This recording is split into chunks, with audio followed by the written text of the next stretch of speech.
कहानी पुरानी जरूर है, पर आपने सुनी भी होगी।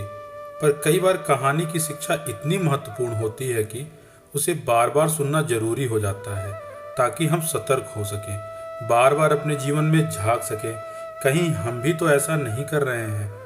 भगवान ने जब इंसान की रचना की, उसे अपनी यात्रा आरंभ करने से पहले दो पोटलियां दी और कहा, एक पोटली तुम आगे की तरफ लटकाना और दूसरी पोटली कंधे के पीछे की तरफ। इंसान ने बिल्कुल वैसा ही किया।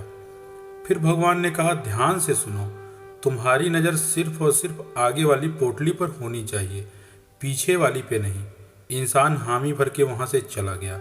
इंसान ने ठीक वैसा ही किया जैसा उसे भगवान ने बताया था। वह आगे वाली पोटली को बार बार देखता। आगे वाली पोटली में सिर्फ उसकी कमियां थीं और पीछे वाली पोटली में दुनिया की कमियां। वह जब भी आगे वाली पोटली को देखता, उसे अपनी कमियां नजर आती। वह एक एक करके अपनी कमियां सुधारता गया और उसकी तरक्की होने लगी। वह बहुत ही अच्छा इंसान बनता गया, बेहतर से बेहतर, खुशहाल होता गया। उसने कभी भी पीछे वाली पोटली पर नजर तक नहीं डाली। एक बार वह तालाब के किनारे नहाने के लिए रुका। उसने दोनों पोटलियां तालाब के किनारे छोड़ दी। नहा के जब वह बाहर आया तो उसे समझ में नहीं आया कौन सी पोटली आगे वाली थी, कौन सी पीछे वाली, क्योंकि दोनों बिल्कुल एक जैसी थी।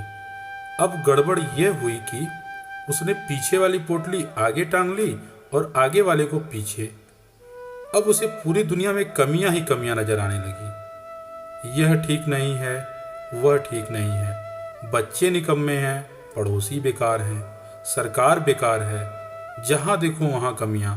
वह हर जगह कमियां ढूंढने लगा, सिवाय खुद के, क्योंकि उसे भगवान की वह बात याद थी कि नज़र सिर्फ आगे वाले पोटली पे रखना।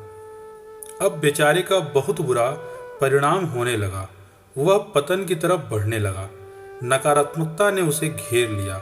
हर इंसान उसे बुरा लगने लगा। उसकी दुनिया नर्क बनने लगी।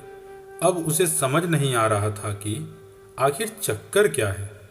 वह वापस भगवान के पास गया।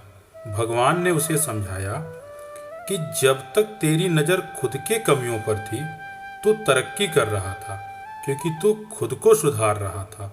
और जैसे ही तूने दूसरों की कमियां देखनी शुरू कर दी, वैसे ही तेरा पतन आरंभ हो गया। दोस्तों, यही हकीकत है। जब जब हम अपनी उंगलियां दूसरों पर उठाएंगे, तब तब हम केवल और केवल अपना ही नुकसान करेंगे।